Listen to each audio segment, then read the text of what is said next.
जिस प्रकार अनेक धार्मिक कार्यों में तिलक लगाना आवश्यक है, शिखा बंधन करना आवश्यक है, उसी प्रकार कई ऐसे धार्मिक कार्य हैं जिन कार्यों में पवित्री धारण करना भी आवश्यक है। आप में से कई लोग पवित्री धारण के बारे में जानते होंगे, और यदि नहीं जानते हैं तो आइए जानते हैं कि पवित्री क्या होती है और किन कार्यों में पवित्री धारण करना चाहिए, और ऐसे कौन से कार्य हैं जिनके करने के पश्चात उस पवित्री का त्याग कर देना चाहिए। हमारा धर्म, हमारी शान, यही है हमारी पहचान। सब्सक्राइब करें गुरुकुल जीवन। तो सबसे पहले तो यह जानते हैं कि पवित्री क्या होती है। पवित्री यानी अभी आप स्क्रीन पे देख रहे होंगे कि ये जो पवित्री है यह कुशा द्वारा बनाई गई है। पवित्री यानी एक तरह से ये आप अंगूठी समझ लीजिए।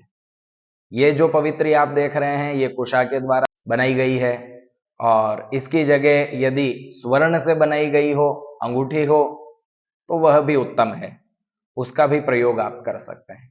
अब यह जानते हैं कि यह किन किन कार्यों में इसे धारण करना चाहिए।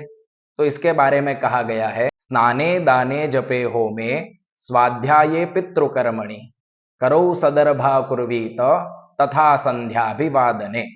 यानी स्नान करते समय, दान करते समय, जप, हवन, पितरों से संबंधित कार्य करते समय, स्वाध्याय करते समय तथा संध्या वंदन करते समय, तो इन सभी जो धार्मिक कार्य हैं इनमें हमें पवित्री धारण करनी चाहिए।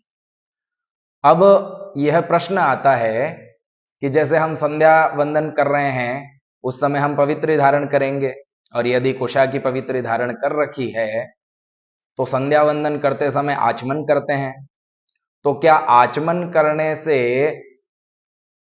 वह पवित्री जूठी हो जाती है?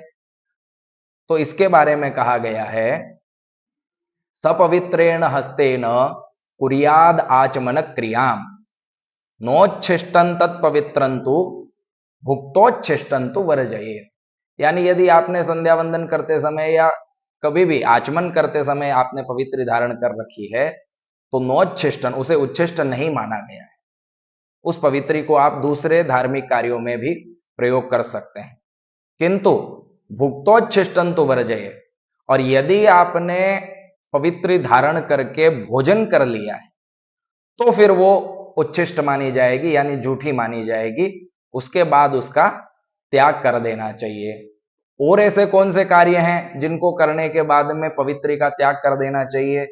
तो उन कार्यों में है, एक तो हमने जान लिया कि जूठी हो जाने पर उसका त्याग करना चाहिए, और दूसरा है यदि हम श्राद्ध कर्म करते हैं और उस समय जो पवित्री धारण की जाती है, श्राद्ध कर्म होने के पश्चात उस पवित्री का त्याग कर देना चाहिए।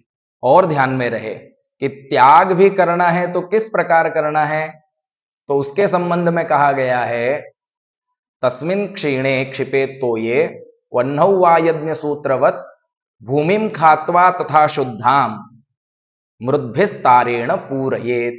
यानी या तो किसी बहते हुए जल में उसको छोड़ दीजिए, उसका विसर्जन कर दीजिए, या फिर किसी शुद्ध भूमि को खोद करके ओम का उच्चारण करते हुए उसे वहां उसका त्याग कर देना है।